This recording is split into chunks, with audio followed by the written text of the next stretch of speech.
This is Hannibal from the HannibalTV.com, and it's all over the fight news today. Joe Rogan's talking about it. Chael Sonnen's talking about it.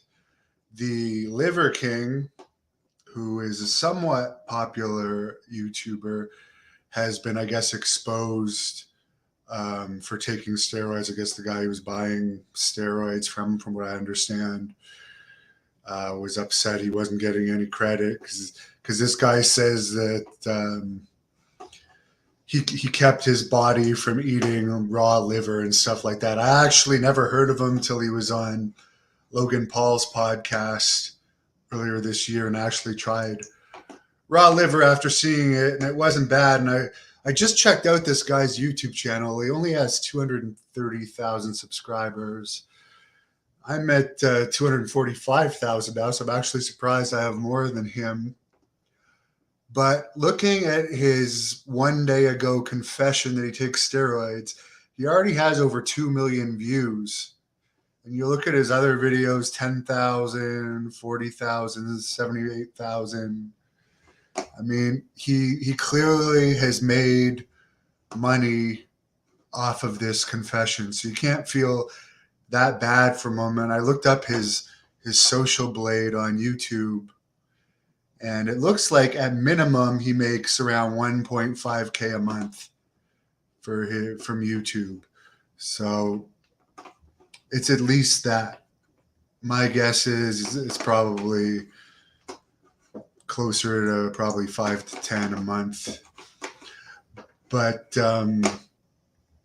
yeah, looking at the guy, I mean, he looks like he's on steroids or testosterone replacement therapy, as they call it now.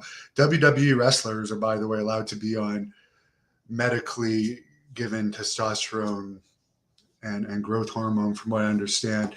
And he admitted in his video that he's on growth hormone, which would explain why his abs are so big, and that he's taken Winstrol and Nandrolone before. And I believe Nandrolone is another name for Deca, which supposedly can have harsh consequences, specifically impotency.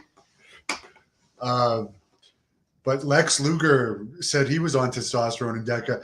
This Liver King guy says he's still on testosterone. But anyways, he's been a success, and now his name's in the news, and he's got 2 million hits and counting off of his apologies. So I don't feel bad for him. He's made himself a star through his videos, and if he didn't have the steroid body, obviously no one would have cared about his videos. And could he have looked decent by just eating meat and working out hard? Yes. But his body definitely looks like it's on steroids, 100%. Matthew, he could still call himself a Liver King for eating liver, but for the people that bought that he wasn't on steroids, maybe some will tune out. Who knows? But he's getting publicity out of this. No publicity is bad publicity. But he's still trying to deny that he takes as much.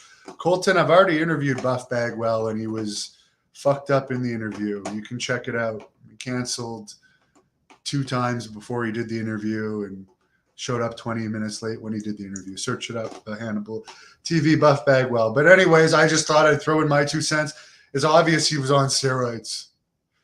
Do I care that he's on steroids? No, because I already figured it. That's why I only tested the liver to see how it tasted. I was not making raw liver a part of my daily meal regimen, thinking that I would have a steroid-looking body by just eating raw meat.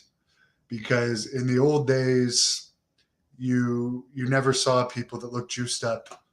If you look at all these black and white pictures of muscle men from the old days, they look more bulky. Colton, I hate to break the news to you, but Judy Bagwell is dead. I do have a Ouija board and some other summoning equipment right beside me, but Judy Bagwell is dead. Anyways, not going to babble on about this guy anymore. I know a lot of people from the gym, and I don't understand it, from various gyms that take steroids and aren't athletes. Or I understand this guy, he's making his living by juicing. But if you're not an athlete and it's not actually going to help you get jobs or make money, don't take it. It's not good for you. People can say it's good for you all they want, but look at the amount of wrestlers that died. Yeah, they take other drugs too, but it's no coincidence in the 80s, wrestlers were taking a shitload of steroid, and there are exceptions to it, and a lot of them are dead. So there you go.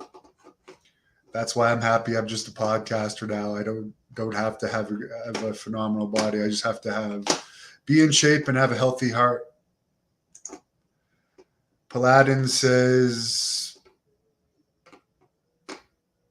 she also holds to, I think you might be talking about Jordan Grace holding records. Yeah, and some of these competitions are steroid tested, others aren't. Remember, Billy Gunn got fired by WWE when he was an agent for failing a steroid test when he was doing a powerlifting thing.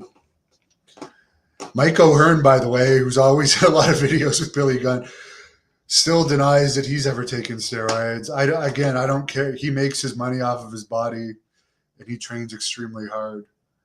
But, yeah, who knows? Paladin, I don't know about Jordan Grace. My experience dealing with her is she was unreliable and a bitch. But yeah, there are women that take steroids, particularly Anavar. Yeah, Billy looks amazing. He looks better than he's ever looked now in AEW. I actually suggested to Jack Kilby that he should look into bringing Billy Gunn for the Great North Wrestling return event next spring, because again, I don't give a fuck if people take steroids or not. It's a personal choice. I'm just saying I didn't believe that this guy was not on steroids, so it's not exactly a shocker. And again, he's got 200 million views off of his video admitting it, so he's still making money. Have a great night. I might come back with some wrestling news in a few minutes. Thank you for watching the Hannibal TV. Please like this video if you enjoyed it, and click the subscribe button to not miss any of our latest shoot interviews, match videos, or news updates.